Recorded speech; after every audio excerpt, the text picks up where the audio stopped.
La journée du mardi 9 décembre 2025 est encore marquée par les répercussions de la tentative de coup d'État du 7 décembre au Bénin, les réactions nationales et internationales ainsi que l'évolution du processus électoral. Bonjour à toutes et à tous et bienvenue dans le condensé de l'actualité de ce mardi 9 décembre 2025.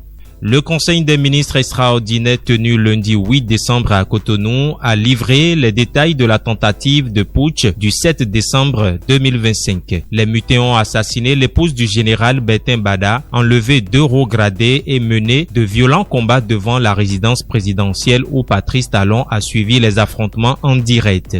Les putschistes ont ensuite occupé la télévision nationale avant d'être repoussés. Les généraux Abou Issa et Faïzoun Gomina, emmenés par les mutins, ont été libérés au petit matin du 8 décembre grâce au dispositif de sécurité mis en place. Le gouvernement annonce la poursuite des enquêtes et Talon salue la loyauté des forces armées ainsi que le soutien de la CEDEAO, appelant les Béninois à la paix et à la résilience.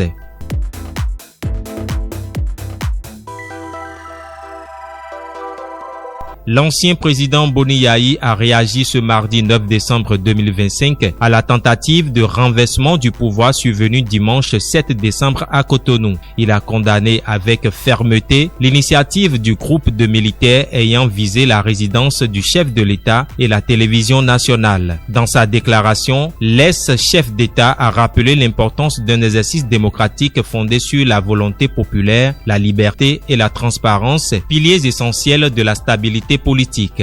Il a également insisté sur la nécessité de préserver la paix sociale et de protéger les acquis démocratiques face à toute dérive. Sa réaction s'ajoute à celle d'autres figures politiques dont Adrien Roumbédi, Nicéphore Soglo et Robert Dossou qui ont unanimement dénoncé l'acte des mutins et salué la vigilance des forces de sécurité.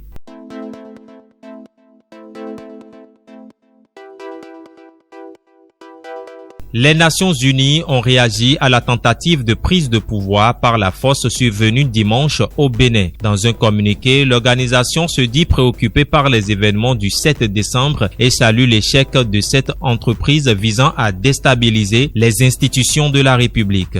Leonardo Santos Simao, représentant spécial du secrétaire général de l'ONU pour l'Afrique de l'Ouest et le Sahel, affirme avoir suivi avec attention la situation au cours de laquelle un groupe de militaires a tenté de porter atteinte à l'ordre constitutionnel. Il condamne une action dangereuse pour la stabilité nationale et contraire au principe de l'état de droit.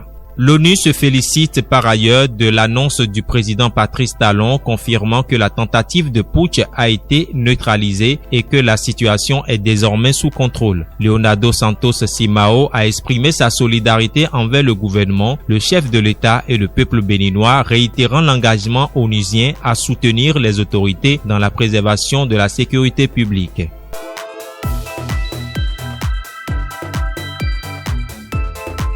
La Commission électorale nationale autonome Sénat a réuni ce lundi 8 décembre 2025 les représentants des partis politiques engagés dans les scrutins législatifs et communaux du 11 janvier 2026.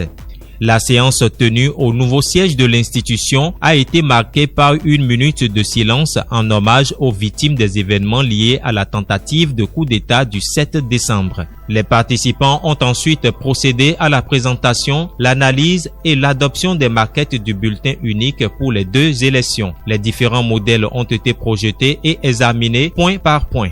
Les partis ont formulé diverses observations dont certaines qualifiées de déterminantes pour améliorer les spécimens. Des ajustements ont finalement été intégrés afin de renforcer la lisibilité, la fiabilité et la conformité du bulletin unique, élément central de la transparence du processus électoral.